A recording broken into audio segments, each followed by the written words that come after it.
முழு முதல் கடவுள்னு சொல்லக்கூடிய விநாயக பெருமானுக்கு பார்த்தீங்கன்னா சங்கடஹர சதுர்த்தினால நம்ம விரதம் இருந்து வழிபட்டாலே நமக்கு இருக்கக்கூடிய பலவிதமான பிரச்சனைக்கு தீர்வாக அமைங்க.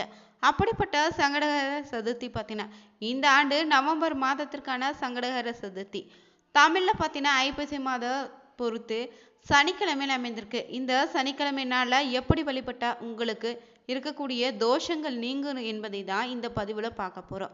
மேலும் பார்த்தீங்கன்னா விநாயகர் பெருமானை தொடர்ந்து இந்த முறையில் வழிபட்டா உங்கள் வாழ்க்கையில் பார்த்தீங்கன்னா செல்வ வளம் சேர்ந்துடுங்க. இந்த வீடியோ ரொம்பவே பயனுள்ளதாக இருக்கும். மேலும் நீங்கள் புதியவராக இருந்தீங்கன்னா மறக்காமல் உற்சாக நியூஸ் சேனலை சப்ஸ்கிரைப் பண்ணிவிட்டு கூடவே இருக்க பெல் பட்டனை கிளிக் பண்ணிக்கோங்க. நீங்கள் தனிப்பட்ட முறையில் உங்கள் ஜாதகத்தை பார்ப்பதாக இருந்தீங்கன்னா ஜாதகத்தில் தெளிவான பதிவையும் பரிகாரத்தையும் பெற்றுக்கொள்ள நீங்கள் வீடியோவில் டிஸ்கிரிப்ஷனில் கொடுத்துருக்க நம்பருக்கு மறக்காமல் கால் பண்ணி தெரிஞ்சுக்கோங்க. வாங்க நண்பர்களே, வீடியோக்குள்ளே போகலாம். முழு முதற் கடவுள்னு சொல்லக்கூடிய விநாயகர் பெருமானுக்குன்னு பார்த்தீங்கன்னா உகந்த வழிபாடுகள்லாம் திகழ்வக்கூடியது சங்கடஹர சதுர்த்தி நாள் தாங்க.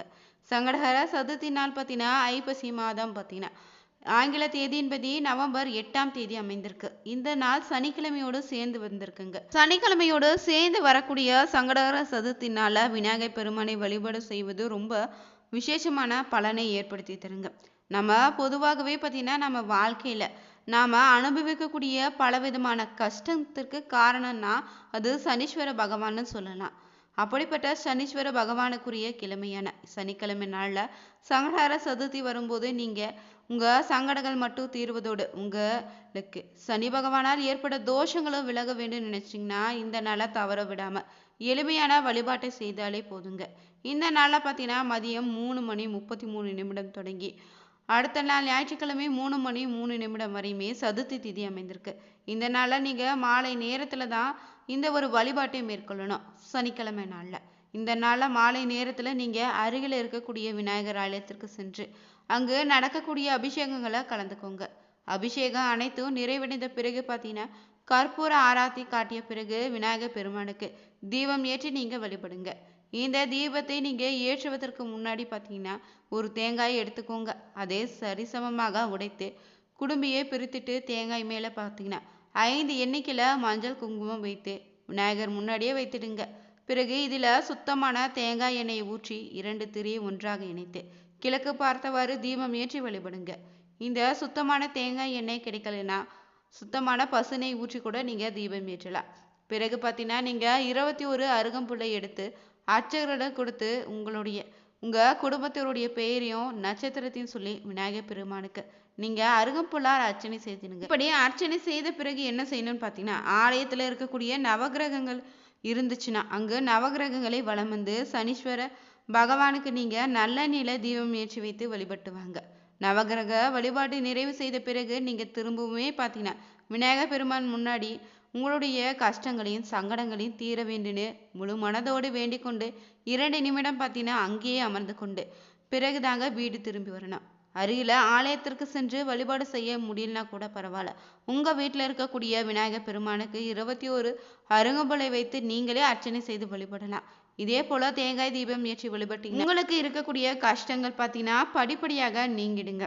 நவகிரகங்கள் தன்னகத்தை கொண்ட விநாயகர் பெருமானை இந்த சனிக்கிழமையோடு இணைந்து வரக்கூடிய சங்கடஹர சதுர்த்தினால முழு மனதோடு இந்த முறையில் வழிபாடு செய்தீங்கன்னாவே சனீஸ்வர பகவானால் ஏற்படக்கூடிய பிரச்சனையும் கஷ்டமும் காணாமல் போயிடும். இந்த ஒரு வழிபாடு முறை பார்த்தீங்கன்னா உங்களுக்கு ரொம்பவே பயனுள்ளதாக இருந்திருக்குங்க. அடுத்ததாக பார்த்தீங்கன்னா உங்களுக்கு இருக்கக்கூடிய பண கஷ்டத்தை தீர்க்க இந்த சங்கடஹர சதுர்த்தினால செய்ய வேண்டிய இன்னொரு வழிபாடு முறையை தான் நம்ம தொடர்ந்து பார்க்க போகிறோம். நம்ம வாழ்க்கையில் பார்த்தீங்கன்னா இருக்கக்கூடிய சங்கடங்கள் அனைத்தும் தீர்த்து வைக்கக்கூடிய ஒரு அற்புத தெய்வம் தாங்க இந்த விநாயகர் பெருமான்.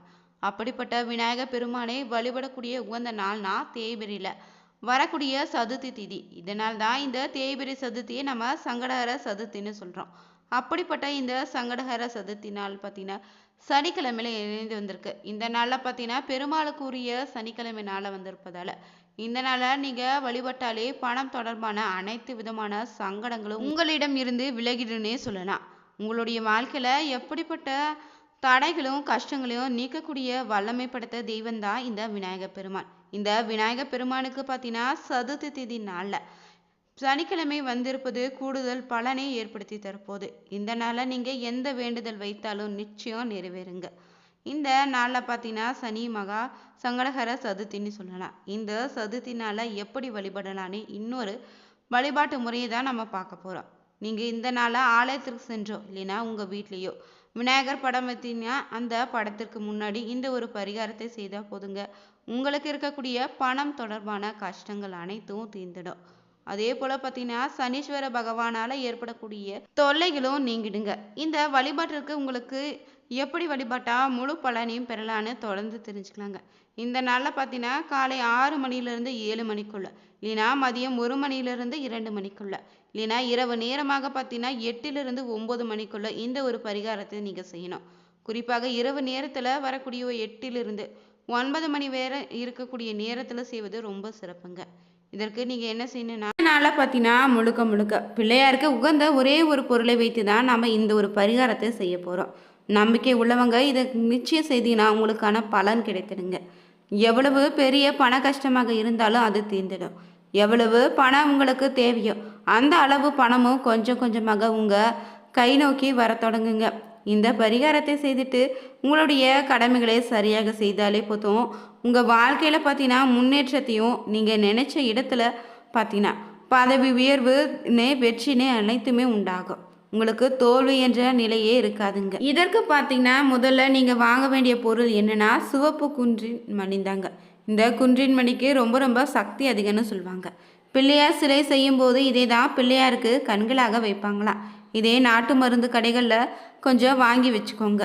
ஒரு கைப்பிடி அளவு உங்களுக்கு இருந்தால் போதும். இந்த ஒரு பரிகாரத்துக்கு 10 ரூபாய் கொடுத்து வாங்கினாலும் பரிகாரத்திற்கு போதுமானதாக இருக்குங்க உங்களுக்கு.